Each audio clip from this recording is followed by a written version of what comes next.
Sergeant and Mrs. Smith, you're going to love this house. Is that a tub in the kitchen? There's no field manual for finding the right home. But when you do, USAA Homeowners Insurance can help protect it the right way. Restrictions apply. Pasajeros a bordo, bienvenidos al Friskies Express. Por favor, mantengan sus patitas y colitas dentro del tren. A su derecha verán Crunch Canyon. A la izquierda, Philae Falls. Ahora pasamos al Pico Party Mix. Hoy el tour delicioso está por terminar, pero no hay problema, porque con Friskies siempre hay algo más para explorar. Ve a friskies.com para explorar más. Thank you for listening to Knockin Doorz Down, brought to you by KDD Media Company. Here at Knockin Doorz Down, we share the stories of people who overcome adversity. You know that already, but what you may not know is that our partners at the Carlos Vieira Foundation aim to help people who struggle with their own adversities as well. The Carlos Vieira Foundation helps those in need through their Race For Autism, Race to Be Drug-Free, and Race to End the Stigma campaigns. You can also choose the Carlos Vieira Foundation as your charitable organization on Amazon Smile to contribute as well. To learn more and support these causes, check out all the info at carlosvierafoundation.org. It's Knockin Doorz Down. Jason here with you. I'm Mikey. Carlos Vieira on this episode, and it's my favorite chapter from the book, Mikey, Racing and How It Saved My Life. I want to go fast. We're also going to be joined by his lovely wife, Aysia, which was really great to have her in, because I think we're going to get out of that as how important his solid relationship with her in their marriage has meant so much to him and his growth in maintaining his sobriety along with his racing, and how Aysia is such an integral part of the 51FIFTY brand, the Carlos Vieira Foundation. It's been amazing support for Knockin Doorz Down and the podcast and KDD Media Company.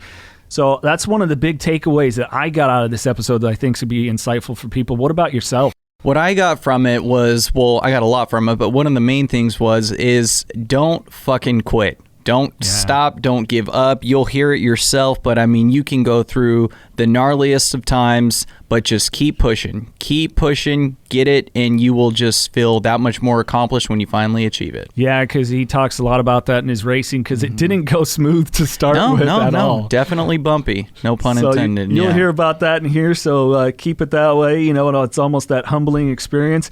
And also, I think another important thing is it relates to those that are entering into sobriety or maintaining your sobriety, is that sometimes you have to go against the grain of what people that, even though they support and love you, you might have to find your own path of what helps continually keep you sober and living a purposeful life. And there's a really great part that comes out of that with this. So definitely some really great, insightful stuff. It's a fun episode. And, it's like four people just hanging out if you were watching us sitting out by the grill for the barbecue. So just a reminder, the Carlos Vieira Foundation right now, if you go to carlosvierafoundation.org, if you're like Mikey and myself and you're a fan of the 51FIFTY energy drink, yes, sir, which production has been halted, but you can get them now. And all the proceeds benefit the Carlos Vieira Foundation. They have been at a discounted price as production stopped on the energy drink. So carlosvierafoundation.org, click the shop link, and you can get them that way and have them shipped to you wherever you are. Or if you do live in the Central Valley of California, there are some options for a curbside pickup, non-contact, that you can do as well. So all those details there, again, at carlosvierafoundation.org. Carlos Vieira and the lovely Miss Aysia here as well. How are you folks today? What's up, people? What's going on? I am good.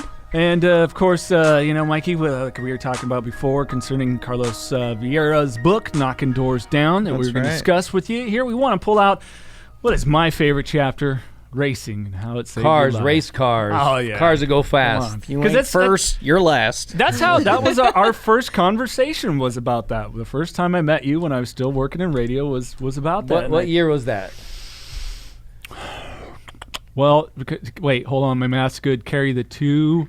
So, I don't know. Was that 2007, 2008? Something like that? Yeah, that'll be right there when I started racing. Yeah, 2007. That's when I graduated high school. I think it was 2000. Shut up, man. Shut up. Dick. I think it was 2008 because my son wasn't born yet when I first met you. Right, he was on the way. So that sounds about right. But I had a year of racing underneath my belt. Yeah. The interesting thing that you highlight in your book and don't really dig into was people that get into auto racing, I was around it a lot. My dad did it, my brother, the whole thing. But that's not the case in your story at all. There was Right. no history of auto racing. We're sweet potato farmers, and First time I was in a race car was at the age of 35. No shit. Damn, that's crazy. Yeah, but we went racing when we were younger. Though. Yeah. Raced a little bit, right? Sure. On the streets of Livingston. But yeah, it was something I decided to do because I needed change. I needed a big change in my life, and 13 years of drug addiction. I was ready for something different, something that something out of the ordinary, something that I didn't try before. It was against what my family wanted me to do, or it's just something I needed to do. Yeah. And decided to just show up at a race at a place in Modesto, a race shop in Modesto, and asked the gentleman there how do I start racing, and he asked me what kind of racing. I said NASCAR, and here I am. now were you a little kid that, like, most of us little boys and girls too, with the Hot Wheels and Posters, racing car I had posters? posters of race cars on my wall. So Porsches, Lamborghinis, Ferraris, Vectors. Yeah. Porsche was the most realistic goal, I guess. Right? Yeah. So, But you talk and highlight in the book, of course, coming from, a very hardworking family. When you were a little kid, the family was not well off. A.B. Thomas isn't what it is today, then, But you, much like many of us, I remember working for our neighbors that had an apricot orchard every summer, and we would dry the apricots and the whole thing. So you started pretty early with the family and saving up the dough with something in mind. So this would have been, I was 15 and a half years old. The company was small, just downtown Livingston. I'm not sure if you've been there before, Mikey, or not. I've been by it, yeah. Yeah, just a little tiny little place. So we were, it's all five of us. My brother, my sister, myself, and my parents were working there every day. Of course, we had, some workers as well. But we would go in there every day. And I moved to Livingston at the age of 5. And my dad said, if you ever want a car, you're going to have to save for it yourself. He believed in you have to work for what you want.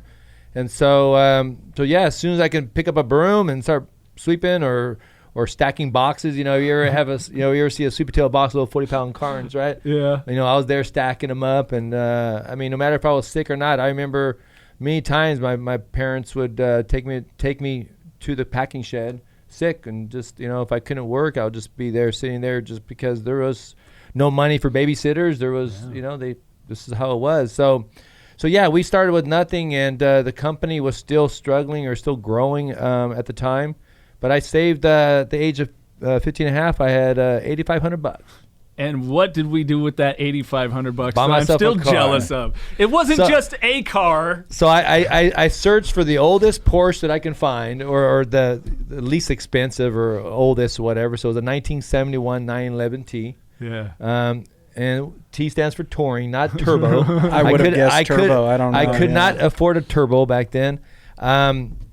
Straight six? It was six carb. It's actually six back then. It was 6 carburetors. It's a real neat setup. Because it's kind of the platform is based off the Volkswagen one, but that's how they make it more souped up. Yeah, I don't know. I'm a driver, not a I was gonna say, motorhead. this shit is Greek to me. I don't know anything about cars. I don't know what you guys are talking But about. I know it has 6 car. Like you can individually set each carburetor. Sure. There's 6 of them. Anyway, so I had $8,500. I searched around for the least expensive Porsche I could find. I knew it was going to be what I wanted, right? I wanted something, slant nose, flared fenders, big whale tail. Something badass. But it was, it is what it is. It was an orange car. It was actually a local gentleman that had it in his garage. But man, it was original. It was clean. It might be an orange. It didn't have no flared fenders, and it has some. I think it probably had the same wheels and tires. It was pretty basic. But man, it was my first car, and it being a Porsche was totally awesome. How did you convince him with $8,500 to sell you a 1971? I smiled and played the little, hey, I'm a poor little kid. Please help me. It's my dream. Make my Did dreams you bring your come piggy true. bank? Yeah, I'm just telling I'm gonna hit it with the hammer now. But I he wanted more money for it. I can't remember what he asked for. I was just going to say, you don't remember how much he was originally asking? No, I don't. But I do know that he looked at me and said, "Okay, I'll take it." And I think think he said something about, just please take care of it. Oh, yeah. One of those things like that was his baby. And maybe, I'm not sure if he was the first owner or not the first owner. But it was definitely clean. And so I before I bought it, I actually needed to test drive it. So I asked one of my, the manager of the packing shed at the time, to test drive it for me because I couldn't drive manual. Right. So what did you shift on the floor? Was I forget it. Were they 5 speeds, the 71, or is it a 4? It was 5 speed. It was a 5. Yeah, 5 speed. 5 speed. So didn't have no experience driving manual. Had some experience, of course, with I started probably driving a couple of years before that. My dad's old station wagon, but no experience with manual. So my manager drove it. Said it's good. So yeah, gave him the $8,500, and then I owned the car and had to learn how to drive, stick. So who taught you stick? Was it that same manager? Yeah, the same guy. Yeah, same guy. I'm not sure how long it took or not. I don't remember. But before you know it, man, I'm having a blast. So when did the mullet come into play? Did you my God, that mullet, man! I mean, look at that thing. Back then, it worked, man. It worked. My brother looked like Billy Ray Cyrus, so I totally get it.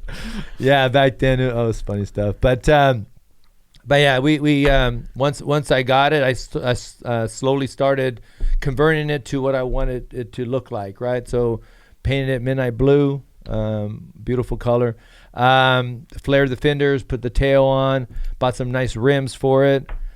Just made it what I always wanted it to be as best as I could, and I slowly did that as I made money, so it didn't happen overnight. Of course, when I bought it, took all my money away, but as the years go by and I was saving, I would slowly do something. I started getting more into I wanted to get into contests. I wanted competition. Yeah. And so one of the things that I had passion for back then was car stereos. So I started building my own car, speaker boxes and doing my own system, and I got pretty good at it. Back then, I started off buying my radio, my stereo stuff from like Radio Shack, right? Then I graduated to Circuit City. Remember Circuit City back then? Yeah. I know you're not too young for Circuit City. I remember Circuit City. I do remember that. It's a gym now. I go to that one, but yeah, I know what you're talking about. So and I would buy what I could afford at the time and just started building my own stuff, wiring my own stuff, building my own boxes, and got pretty good at it. Started entering different stereo contests. There was one back then. It was really popular, Benny's car show or something like that. But I used to enter them, and I started winning, and just got really good at it. And then, I did that for actually mostly through my school years, and then took off to college. And took the car with me to college and had a couple of great years in in the LA area. Oh shit! My wife's here, so we're gonna pass that and move on to the next. No, we'll skip it. Move forward. We don't need to get into that part. So at this point, you got your dream car. You've done all the tricked out things with it. Got the mullet. Got the mullet. Yeah, you guys love the mullet, don't you? Well, first you got to say... I think I had an earring, too, back then. Well, here's how things go. First, you save the money. Then you get the car. Then you get the mullet. Then you get the babe. That's how it all falls in line. Then you get the khakis.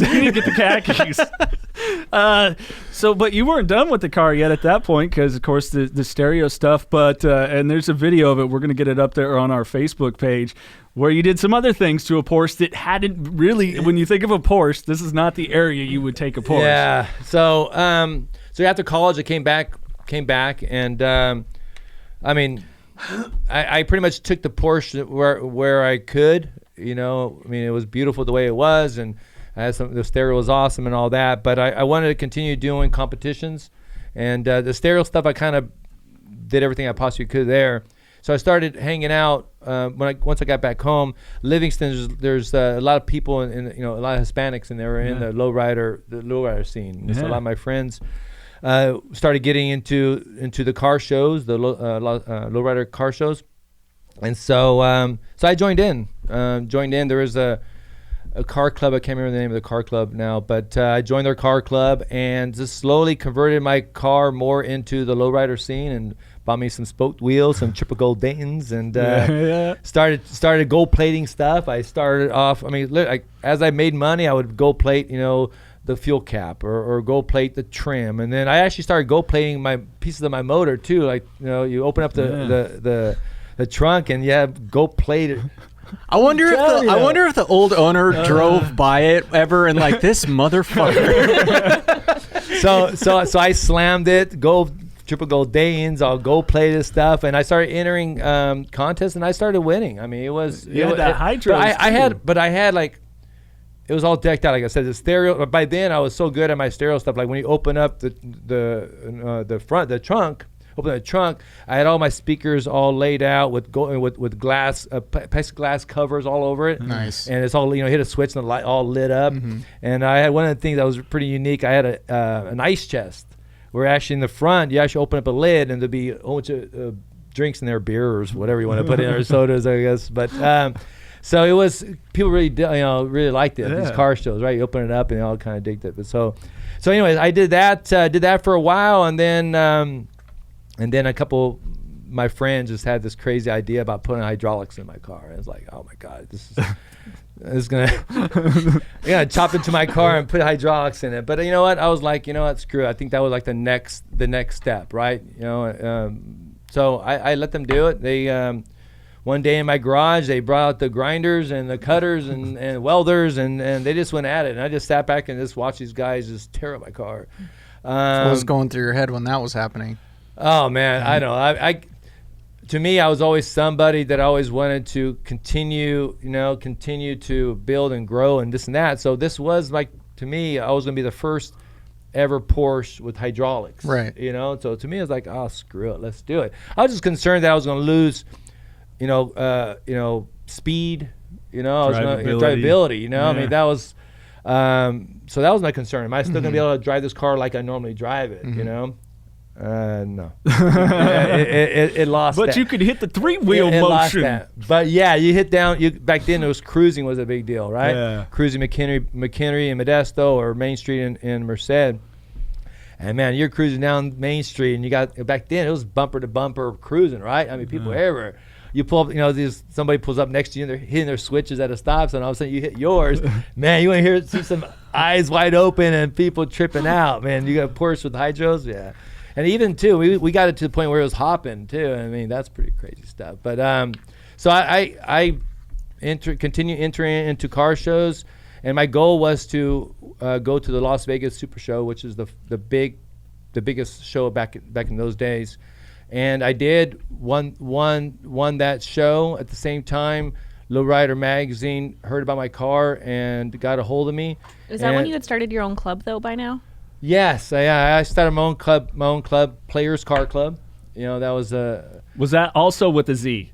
No, it was not. No, it was not. But I think there's a couple car clubs before that, but that was actually the one I started, and that's because I wanted to do more for the club scene. I wanted to do something to like help raise money for for me and my friends, and try to do more. As you can see, I'm big in events and raising money and this and that. So as your wife rolls her eyes. I didn't roll them. I disagreed. Yeah, it didn't agreeing matter. Like I've been doing that for all my life, I guess, back in school. But but your family's kind of that way though. Your family's really involved people, so it's kind of part of, from what I've got. Yeah, my parents were really involved with the Portuguese community and the celebrations they do, the Holy Ghost celebrations and so forth. So yeah. So anyway, once I won the Las Vegas Super Show, made Lowrider Magazine, and they did a whole story and did a photo shoot in Atwater.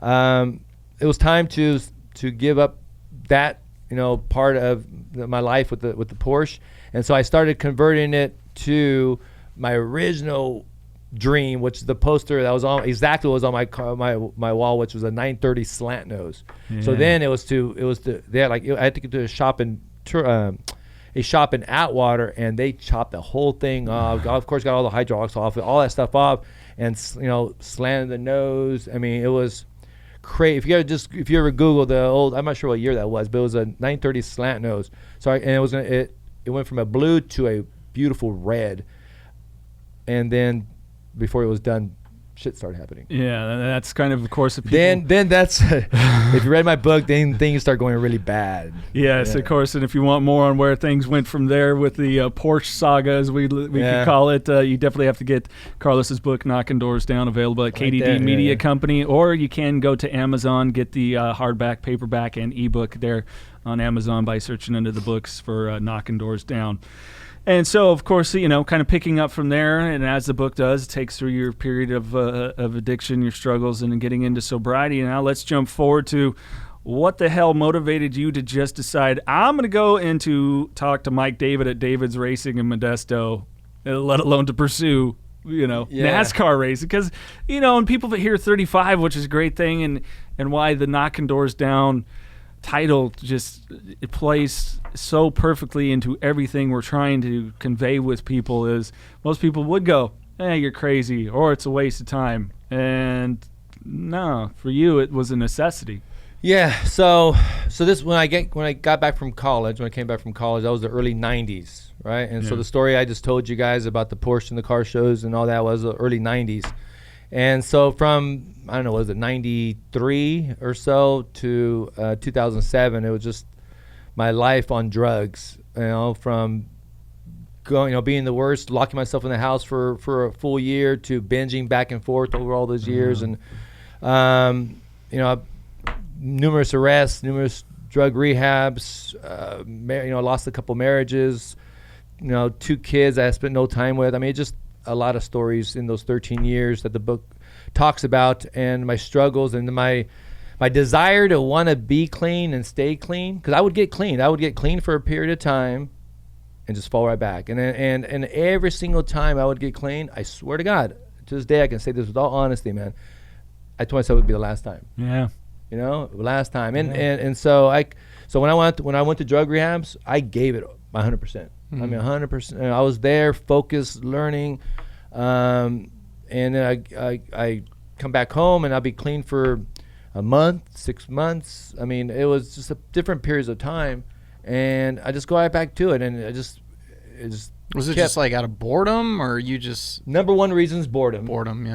Number one reason is boredom, and I was the expert at making excuses. Sure. So a little argument with little or big, either way, with let's say my dad, right? The company, anything to do with the company, I would like storm out of there and fuck this shit, and I would take off and go find me some cocaine. Or a fight with the wife, argument with the wife, but it was just all bullshit. It was just excuses, reasons at the time. At the time, I thought it was legitimate reasons, right? This is bullshit. He's not fair. This is not fair. Whatever, And I would go do it, and I think most of the time, I probably told myself, I'll just do it this tonight, or I'll just do it this weekend. That was my favorite. Was just do it this weekend, and I mean, I was 13 years. I lied to myself during this whole 13 years, even though I knew better than that. Like after a while, you think, especially when you've been clean for a long time, you say you have 6 months clean, you're like, man, I can just buy me a small little bag, do it, because I'm strong now. I can handle this. I'm tougher than the drug, right? So, and it always carried on. That never worked, right? Small bag. The last line is the worst line. Might go from one weekend. And then I might be okay. Then the next, but eventually, it just said screw it. And then as soon as you start having a few days underneath your belt, and then you have a week, this and that. After a while, then it's like, you know what? Because I was someone when I was using. I didn't want to be. I couldn't go to work. I couldn't be home trying to and be lying to my wife and trying to hide it from my wife, because I was like, me, man, I'm on or off. Yeah. And so you think I'm hyper now, you think I have high energy now, picture me loaded up on cocaine. And so I just didn't like it. I didn't enjoy it. Some people, you can do a little bit and hide it. And, to me, it's like, I want to party. I want to call all kinds of people over. I want to have a good time. I don't want to be doing it. And like, if I can't be obvious or I can't have fun with it, then why am I doing it? It's that very common thread, and I can relate is, of course, in all addicts, we are liars. Our addiction does make us a liar, and we lie to no one more than ourselves. And I know for me, it was because, everybody in this room has drank with me. And most of the times I was pretty reasonable. And then lots of the times it's like, probably people going, oh, fuck, that guy needs some help. And it was the same thing. I'll be fine. I can sit here and have one gin and tonic, 12 later. Well, let's go. Come on. Dude, it's 4 a.m. I know. And it just is. And it's such a part of that. Yeah, so it was, it's addiction, right? Yeah. And so I was full blown addict. And so so I'm cruising through those 13 years, and when finally the night happened, I call it the night. It's one of the chapters in my book. When the night happened, the next morning I said, okay, I gotta change. This has to stop. I cannot do drugs ever again. And, but I, of course, probably said that 1,000 times prior to that, right? So I started thinking to myself, okay, well, what's the number one reason why I'm doing drugs? And Mikey, like you just said, boredom, right? Mm-hmm. So boredom is the number one. I knew that. Okay, I knew that. Work, I'm great at my job. Companies, I grew the company. Even though those 13 years I'm binging, I would get clean, go to work, elevate the company to a new level. Then I would take off, binge, and my father would have to come in, or my brother would come in and try to take care of the company and try to pick up where I left off. And I'd come back and then grow the company again. So the company was continuing to grow and being successful, but it wasn't enough, right? Because if it was enough, then I wouldn't be going back to drugs, right? It would give me enough purpose, enough reason to stay clean every day. Well, it wasn't happening. And so I said, okay, well, I know work's not enough. And then I had two, great wives. I got married twice, I divorced twice. So they're good women. Mm-hmm. Good. I had two daughters, one from each, and great children. I mean, that should have been enough. Right. But it wasn't, right? Because I binged soon after I got married with both. So the marriage wasn't enough. The kids weren't enough, even though I know it should be enough, and I should be I know I'm an asshole. And most people are like, wow, you're an asshole. Your kids weren't enough to keep you clean. Well, it is what it is, man. I'm not saying I would die for my kids, but for some reason it wasn't working. Like, it wasn't working, and I had to find something that made me stay clean, so I can be with my kids. That I can be a better husband and be a better boss at the company or whatever. So I quickly enrolled in college. I went to join Merced College, became a college student. Why? Well, because my college years, I left a year and a half into it. Right. So I never got my degree in college. So I thought, maybe I'll just finish up and get my degree. Plus, I started thinking, okay, what else can I do in college to keep me active? So I joined the water polo team. And then I also, what else I did? I didn't know you played water polo. Yeah. Nice. And then I joined the jazz. There was a jazz band. Because you played trumpet, right? Trumpet. I played trumpet. My dad was big in the Portuguese community. He got us playing in the Portuguese marching band. Mm-hmm. So I grew up playing the trumpet. So I was like, I'll try that. So I'm in college, going to college classes. I actually took some business classes, which is kind of funny. I'm taking care of a $1 million company, but I'm over there. But either way, I went to business classes, water polo and trumpet. So I did that for a semester, but I started getting bored of that too. I was like, I'm getting bored. And that's when I met Aysia.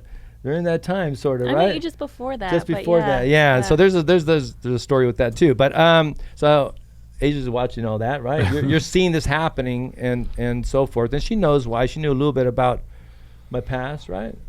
About what was going on. A bit, not that in depth of it. Yeah. Just kind of like a little bit surface conversations. Yeah. So I started seeing myself getting bored with the college things. Like, okay, this is not going to last. Yeah. This is not going to last, right? So I'm 3 months clean or whatever it was, 4 months clean. So yeah, because that was September 2006 was the last time I used. September 2006. So by then it was like January 2007. I'm like, okay, I'm gonna fail. I'm gonna something. I just could tell I had to go do something different, more different, bigger, something. And so then that's when something came to my mind. It's like, you know what? One of the things that I loved doing when I was young was going fast. I loved racing my Porsche down the street, around the corner, pulling up next to people and racing them. I knew that I loved to go fast. I loved to race, and I always thought to myself when I was a little kid, I'll be a great racer. But never thought that would be reality because first, we never had money growing up, so that wasn't an option. Plus, all my friends that I grew up with school had no one. I knew zero people that raced. Never went to a racetrack. Never watched racing on TV even. Which still baffles me that it's like I'm gonna do that because for me, if I was in this situation, hey Carlos, guess what? I'm joining your team. I just won the lotto. Because I've watched it all my life. That still baffles me. It's like never watched it on TV, never went. Yeah, but no idea. But I thought I'd still be good at it though. Like even though I knew I wanted to go. I knew I wasn't afraid to go fast. I knew that I can handle a car because I used to literally try to take my car around corners and try to I thought I can handle driving a car, any type of car. So the racetrack's kind of the place to do it. Right? Exactly. Yeah. Finally do it somewhere where I'm supposed to be doing it. And push it to the limits. You're not, and that's the thing with the car. You have to drive it at its edge. Yeah. And so then, of course, if you live the drug life like I did, and like most people do, you're always living on the edge a little bit, and you're always. To me, when I was drugging, I would leave my house looking for, I hate to say it, trouble. I would leave the house. Sometimes I hate to say it, I would hope a cop would see me and chase me. That was kind of like my crazy fuck thinking. That. But Mikey, I see a cop, I'm like, shit. But Mikey, let me tell you, after you get arrested a couple of times, you stop thinking that. It was all, that's my thoughts before I got caught. Those handcuffs hurt like a They're motherfucker. not fun. They're not fun. Trust me. So I just thought to myself, you know what? I think racing might be the answer. And so I showed up to Modesto Racing David Products and talked to a gentleman named Mike David. And he asked me what kind of racing I wanted to do. I told him something like NASCAR. And he told me a little bit about it, talked to me a little about the different levels, and explained to me, that I would be racing the local level, which was called the Wellen series at the time. And he introduced me to somebody that had an old race car for sale, and I purposely bought something really old because I knew that I was probably not going to. Well, plus then back then I didn't have a lot of money. I didn't have much money, but it was still, I knew that I was probably going to wreck it, or I needed something I could, bang up a little bit. How quickly can we replace the fenders and the quarter panel? And the rear so I bought a race car, showed up there I took a tractor trailer, a flatbed tractor trailer, and loaded up the race car, and showed up to I took it back to my company, took it to my shop there, and called a couple of my friends and asked them if they want to go racing with me, and here we are. What track was the first track you went in? Madera Speedway. It's the closest racetrack. Back then, Stockton 99, which is pretty close to us as well, but they were not open at the time. It was the closest track was Madera Speedway. It's a 3rd mile, and then it's about 45 minutes away. And also there was the Altamont, which I'm not sure if the Altamont opened up the next year or if it was that year or not. But the Altamont, which is closed now. No, it was that year too. I remember. So that's a really fun track as well. But it was Madera Speedway. Called my friends up. My friends said, "Man, you're crazy for doing this," but they knew why I was doing it, and they were 100% supportive. That's awesome. Yeah. So at this point too, people don't realize if you simply just watch it on TV, you not have been around it, you don't know anything about the setup. I always love the line from Days of Thunder. There's nothing stock about a stock car. To set up a car, there's so many different things. You got your sway bars, your track bars, you got your stuff that you do with the toe on the front end of what you're doing to increase the steering and handling and all this stuff. So you guys show up there at this track, and knowing the guys that worked with you, I believe they didn't have any background either, right? Yeah, nobody had no idea, and I can honestly say that when I went to go buy a race car, I thought it was just going to be a steering wheel and a gas pedal. That's and still what I think, is it not? I thought that I had no idea about setups, like everything that Jason just talked about, how technical everything is and how everything precise it needs to be fast. And then once you go out there, you're talking tenths of a second being from first to last. I mean, it's crazy. And so we showed up there with no idea at all. We took to the track your basic tools, some screwdrivers, some wrenches, some whatever. We had no tools. Somebody had some zip ties. We had no hell yeah, zip ties and duct tape, man. We were ready to rock and roll, man. And we had absolutely no idea. And we just started learning. Like my friend Joe Cordero, he did know motors because he was a mechanic for a dealership, so he knew motors. And then another friend of mine, Frank Lucas, he's just mechanically inclined. Like he knows mechanics and stuff. He builds stuff, so he was there as well to help us out. Brian Escobar, he went there. He was my spotter. Who else? I don't know. They had one guy just to clean. I mean, it was that. So we went there and pulled onto the track, and I swear to God, the first corner spun out. Okay, I can do this again. Went out there and spun out, and I was thinking I was spinning out because I just wasn't giving enough, wheel input or too much wheel input. It was just because I was going too fast. Yeah. You know what I'm saying? I just thought to myself, more gas, the faster you're going to be, the better you're going to be. And I was, of course, trying to show off to everybody. I was like, look how fast I can be. And so I was going to the corner really fast thinking that was but it wasn't working. And then finally when I made the corner, I come out, I used to get on the gas so much, I used to freaking get loose and hit the wall, bam, and so it took a while. It took a while to actually, I didn't figure it, to be honest, I didn't figure it out myself. I had to have other teams finally come up to me and say, Carlos, you're doing this all wrong. And started talking to my guys about stagger and sway bar and springs and started talking to me about slowing down around the corners and the angle that you go in and making sure you're hitting the apex right and these things. And so that is when we finally started learning racing. And that's when it started becoming fun. And and that's when we finally got, thank God that happened, because race day was, this was January and first race was in March. And so when race day came, I felt I was ready. Yeah, and how did you do with the first race? I blew it big time. I blew it big time. I was such a wreck that they black flagged me, and who doesn't know what that means basically get your ass off the track, because you are causing a mess. And that's not permanently, right? That's just for the one race. Just that one race. Just that one race. But it's embarrassing, man. When you go out there, when you're out there and you're spinning out every lap. Yeah. I mean, seriously, you take the green and you go and you spin out by yourself. Nobody's around you. Yeah. And you're spinning out. It's I'm my wife. Love you, darling. Yeah, but you know what? That's your rock. But she knows where we went, where we were, and where we are now. And we can laugh about it because Hey, buddy, I watched you a lot too. It wasn't the first couple of years, but I watched too. It was embarrassing. It was straight out embarrassing, and it was an embarrassing thing for me. It was embarrassing for the team.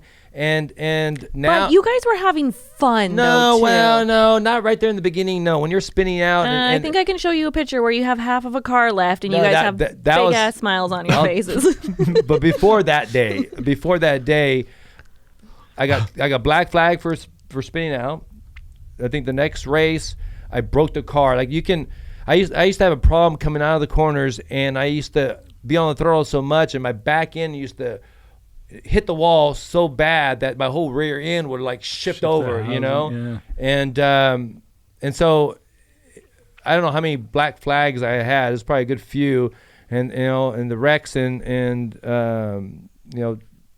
just doing things that stopped me from finishing a race.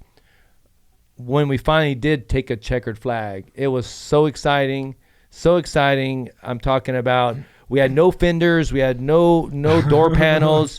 We absolutely had nothing. But you should see this picture we have with my team, right? Yeah. This is the one Asia's talking about. Asia, get us a copy so people can see this on the social media. I was actually thinking, but kudos to you for sticking with it. I mean, getting black flagged multiple times, spin all that shit, like that could be really discouraging. To where you could just say, you know what, fuck this, I'm done with it. Yeah. Stuck with it, so good. That's awesome. And they kept allowing me back to the track, which is kind of nice. It's like getting kicked out of a bar. It's like, but back, it's cool. when you get it, or even sometimes I think some people may have would just say, "Oh, screw this," because man, I mean, you spin out, you start getting booed. Yeah. I mean, you get booed. Fans will boo you off, and it's like, oh man, am I cut off for this? Can I really do this? But there is not one time ever I told myself I wasn't going to continue. Not one single time.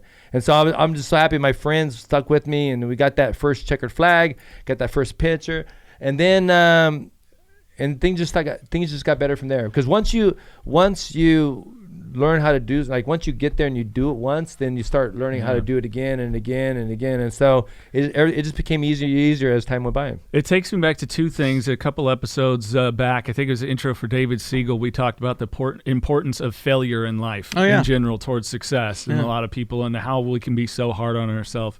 And the other thing that it helps me is to think about it for people going through recovery is we have to really humble ourselves. You know, I think back about like Brandon Novak talking about when he got clean. Here's a guy on Viva La Bam and Jackass, the movies, MTV.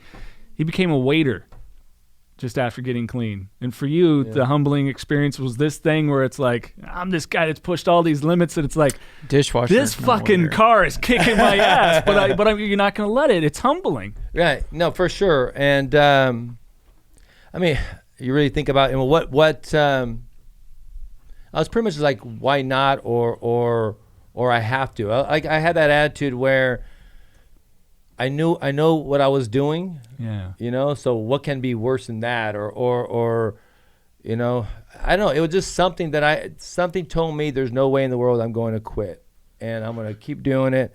And I think deep down inside, I knew I would eventually get it. I mean, I was always an athlete growing up.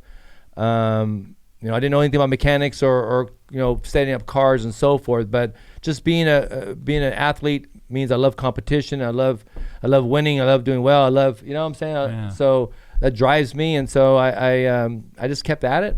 And a couple of years later, I won my first race, and which was a total blast as well. Yeah. And here I'm at, still at it.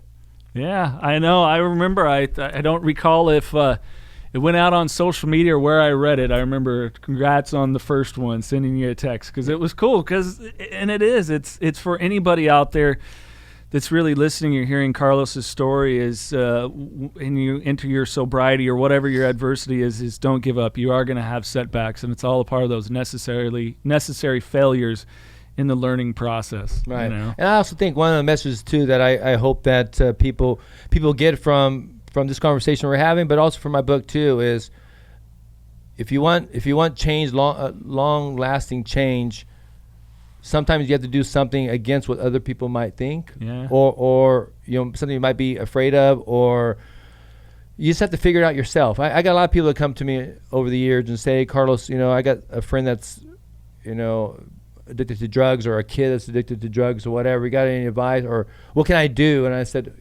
you know, you really can't do anything until that person's ready. Yeah. Because once that person's ready, and if that person's truly ready, then they're going to find what they need for themselves. Because everybody's different. They're going to find out what they need for themselves to be clean. You know, some people need to go to the 12-step program. That's what they need to do every day. Hey, I applaud them. Good for you. Mm-hmm. I could never do that. I tried it. Some people told me I need to go get a sponsor and this and that.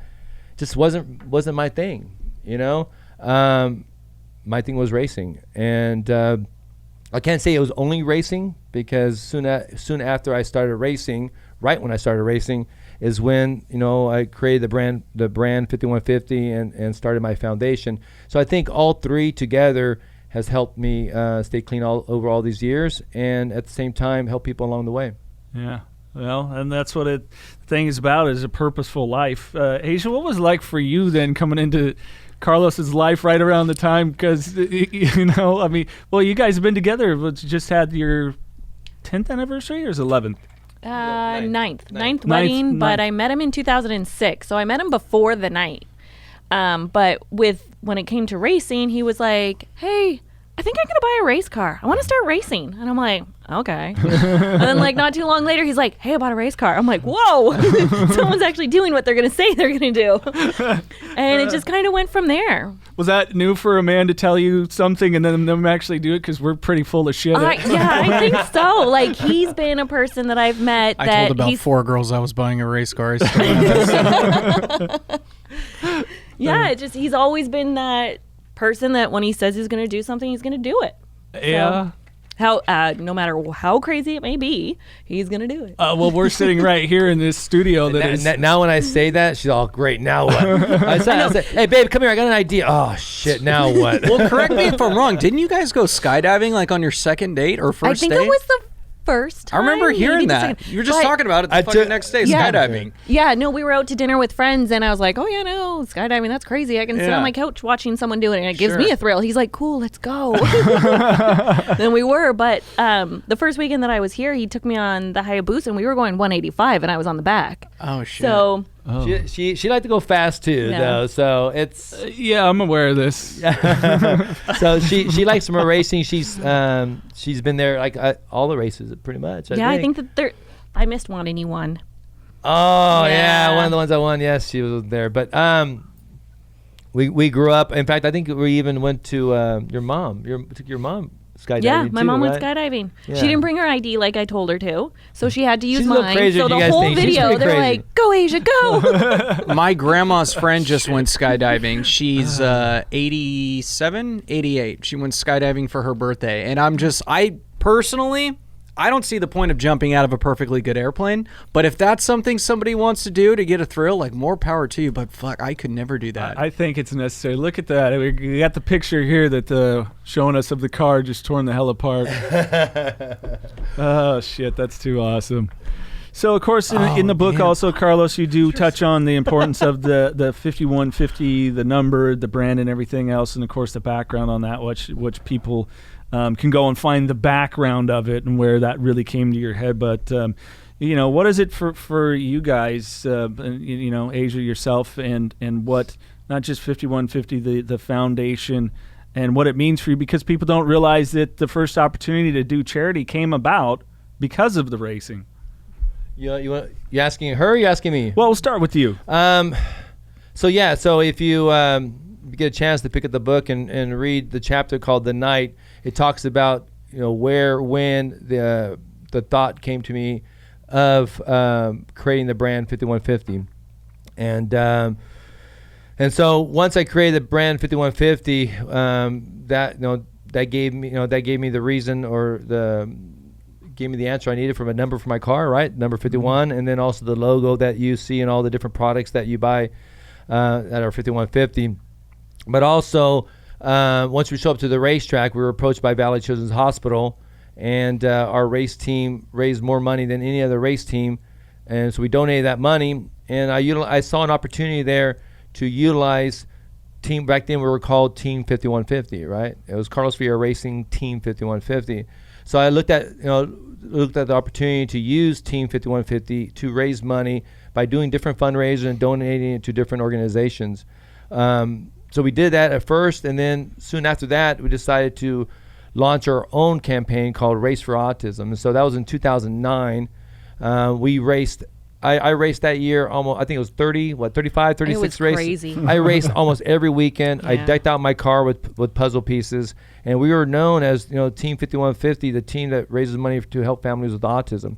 So that's when I decided to start my nonprofit, the Carlos Vieira Foundation, and here we are years later we got 3 campaigns now: Race For Autism, Race to Be Drug Free, and Race to End the Stigma. Yeah, which we spoke about heavily last month during Mental Health Awareness Month. Aysia, what is it that, for you that it's meant in doing this as part of it? You are a little bit, you're kind of a more take a back in that you're not a spotlight kind of person, but you are an incredibly hardworking person, such an integral part of the foundation. And what has it meant to you that this came about, For me, it's just kind of been life. You know what I mean? Like, we've always talked about just taking things one day at a time. So for me, it's just always just been one step after the other, and it's grown to what it is. I think after reading the book too, it has a different meaning as well, just knowing like that true meaning as to where it came from. Yeah, so a couple of things that Aysia just mentioned. So first of all, she's being really humble, because I'm telling you, every time I started something, she has been a huge part of getting it off the ground. You know what I'm saying? So no matter if it was the foundation, for example, the apparel company, the 5150 apparel company, the vodka, or it could be the podcast, or it could be whatever. I mean, anytime I start something, she is right there to help me to get it off the ground. And then once it's going smoothly, we kind of try to get other people to take over and go from there. But she's being really, really humble about that for sure. I wanted to say something else too, but then I caught up on that. So, Mikey, you got anything else? I want to hear what you were going to say. Well, she was saying something else though. And what else? The 5150. Oh, the meaning behind it. The meaning behind it. Now that I know the true story. Yeah, yeah. That's, comment on that. I was going to say that because when once again the chapter called The Night. Read that chapter. It's fucking heavy. Yeah. It's so and other stories too. My wife Aysia, God bless her. She during my whole years of when I first met her. Let's just go back here to when we first met her and she came to come see me. I picked her up at the airport. We're driving back. We stopped at Cattleman's restaurant there in was it Pleasanton? Livermore, Pleasanton. Whatever. So one thing I didn't mention earlier, one of the changes that I decided to do in September of 2006, when I said after that night happened, I said, you know what?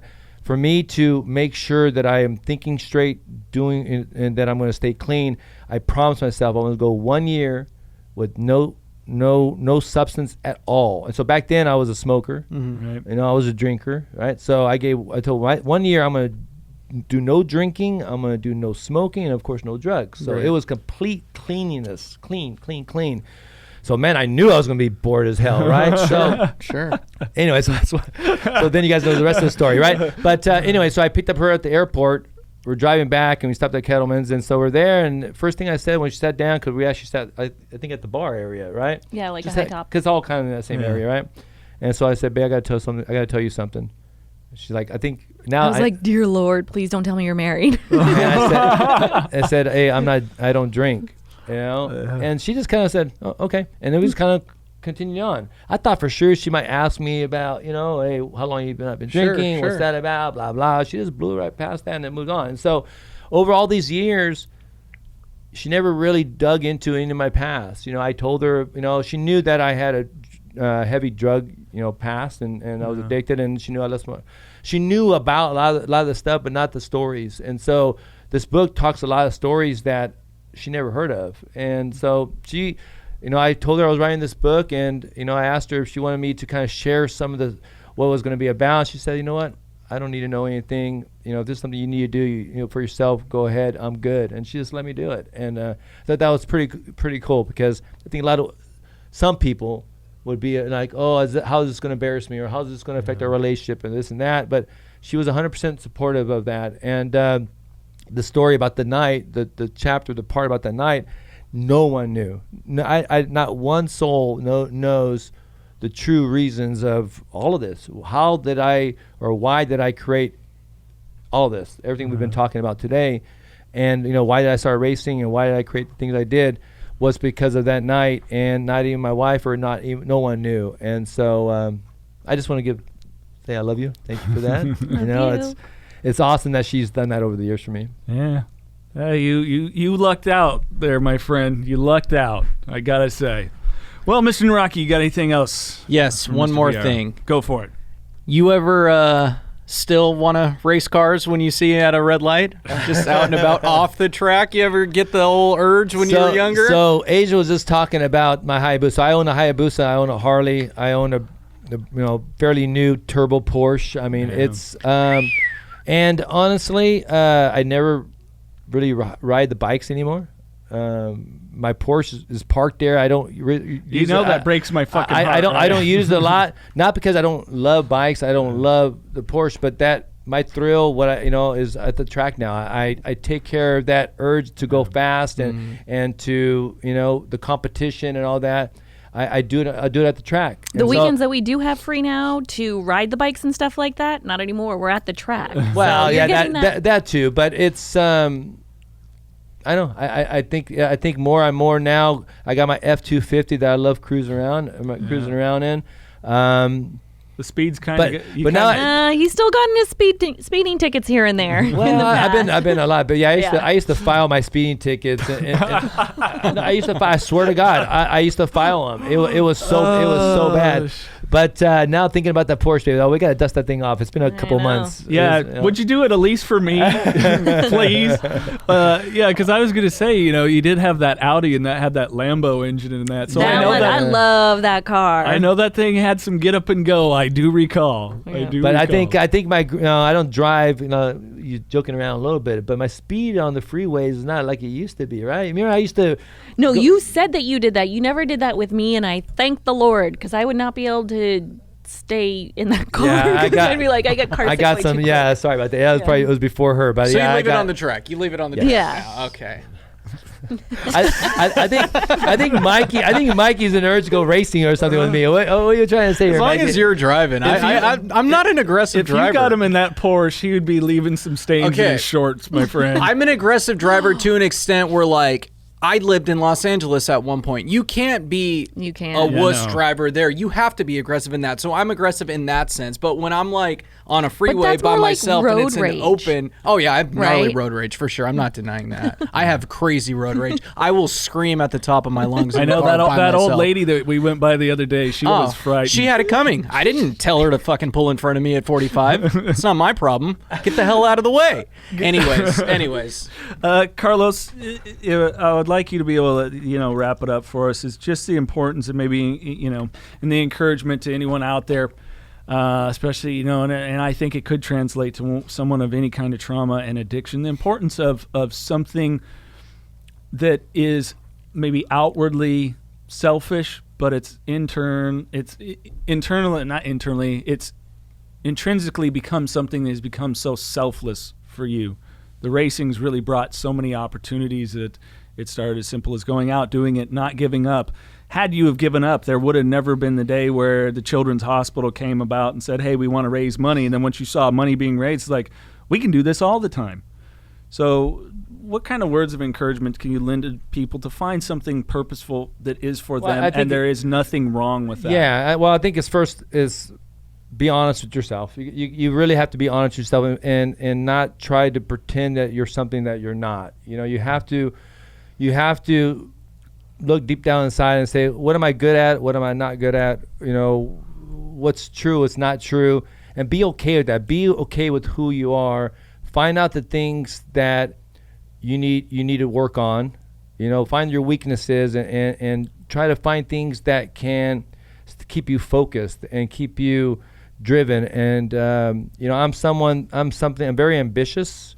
I know that I have to continue to grow and do something and see and make change, and so I don't try to pretend different. So every day I wake up and what more can I do and more what can I do, and that's why, like I said, God bless Aysia, because she's perfect for me, because she just kind of goes along with that, Yeah. And she don't fight it because she understands it, and but at the end it makes me I'm better for it. Yeah. You know what I'm saying? I'm better for it because I'm around. And the most important thing to me, and one of the things I realized 14 years ago, I've been 14 years clean now, is that the best thing I can do for all the people that love me, that are around me, is for me to be around. So for being around, that means I have to go racing, even though some people don't like me to go race.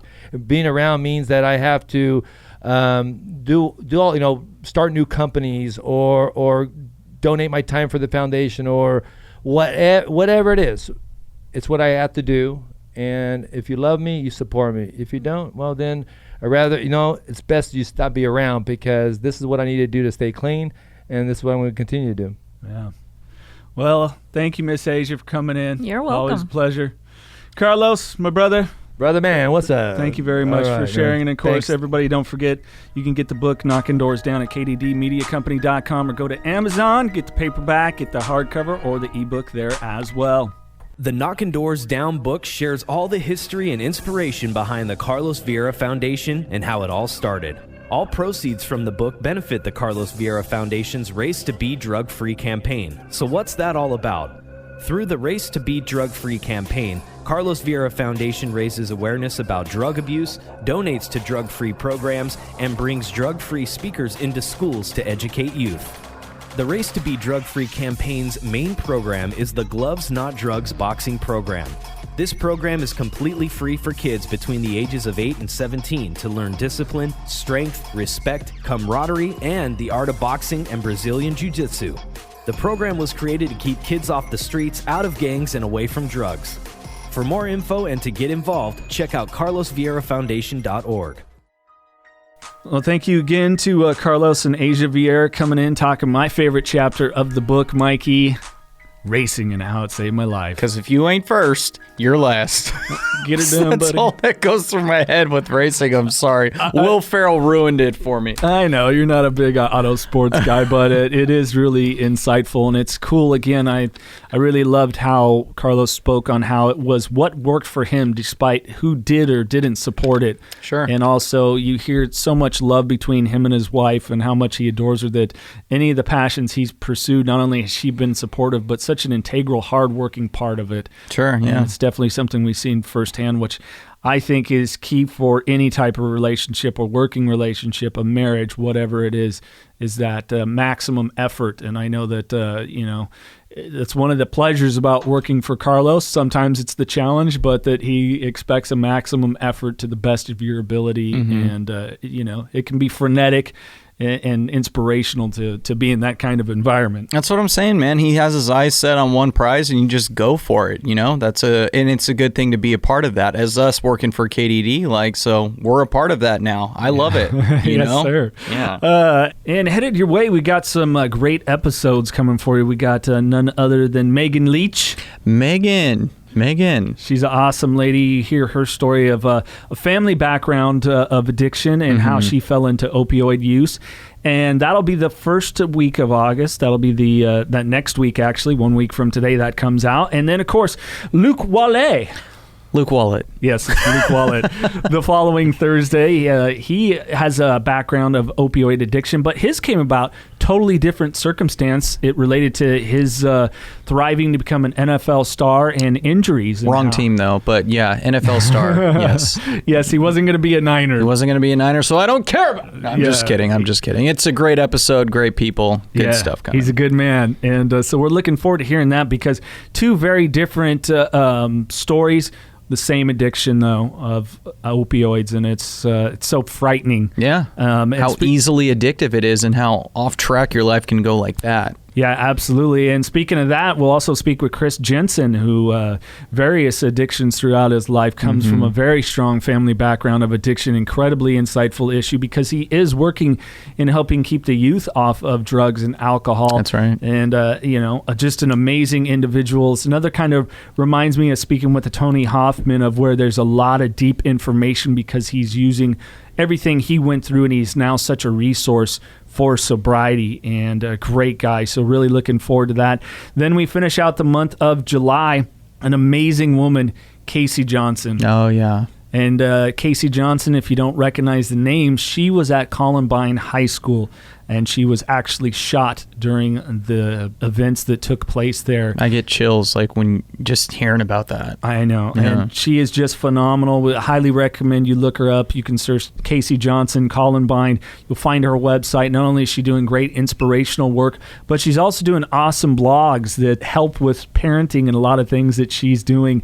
And it's really insightful. And she's just such a sweet and thoughtful woman. And so we're so looking forward for you guys to being able to hear what she has to say about that experience and how she really overcame that and the anxiety she's had to deal with in becoming a parent when shootings have happened at schools and about making sure her children continue to go to school and really keeping her anxieties at bay and not trying to pass that along to her kids. She is such a strong and incredible woman, as are all the guests that we speak with. So that is going to be awesome. Plus, Matt Gannam coming your way. Yeah, wicked good interview. Wicked good. He's a Boston guy, and he's really good stuff. I mean, talk about a Brandon Novak-like story at the brink. But turned his life around, an amazing father, helping others, actually running a treatment center now. So looking forward to that. And, of course, we'll also have Amanda Webster coming up where Mikey and I debate what song was she listening to, what band, when she was standing on the edge of a balcony in a hotel in Canada and contemplating taking her life and how she's turned her life around. Yeah. And her and I also share a love for professional wrestling. Yeah, so that you do. We'll talk with her about that. So we've got a lot of great guests coming your way. And thank you again, everyone, for subscribing to the Knockin Doorz Down podcast from Mikey and myself. We appreciate it so much. We're reaching peak numbers right now, and it just keeps going up and up, and we know you guys are spreading the word. So we've got nothing but love and appreciation for you from ourselves, the whole KDD Media Company team, as well as 5150 Live the Madness and the Carlos Vieira Foundation, all the work and support you guys are doing. So thank you. Much love, people. Thank you so much. And on that note, hey, a positive day, a bright tomorrow. Keep knocking doors down. This podcast contains the views and opinions of the Knockin Doorz Down hosts and their guests to the show. The content here should not be taken as medical advice. The content here is for informational purposes only, and because each person is sharing their unique perspective, please consult your healthcare professional for any medical questions. Views and opinions expressed in the podcast and website are our own and do not represent that of our places of work. While we make every effort to ensure that the information we are sharing is accurate, we welcome any comments, suggestions, or correction of errors. Privacy is of the utmost importance to us. For those wishing anonymity, people, places, and scenarios mentioned in the podcast have been changed to protect confidentiality at the request of certain guests. This website or podcast should not be used in any legal capacity whatsoever, including but not limited to establishing standard of care in a legal sense or as a basis for expert witness testimony. No guarantee is given regarding the accuracy of any statements or opinions made on the podcast or website. In no way does listening, reading, emailing, or interacting on social media with our content establish a doctor-patient relationship. If you find any errors in any of the content of this podcast or blogs, please send a message through the contact page. This podcast is owned by KDD Media Company. Knockin Doorz Down. Real people, real stories, real life. Real discussions of life struggles including addiction, relationships, finances, and more. But even more importantly, living with them, overcoming them, and conquering them. Celebrities, experts, and everyday people talk about how they were able to break through whatever life handed them by knocking doors down. New podcast episodes are available every Thursday. Subscribe now on the Apple Podcast app, Google Play, Spotify, iHeartRadio app, or at kddmediacompany.com.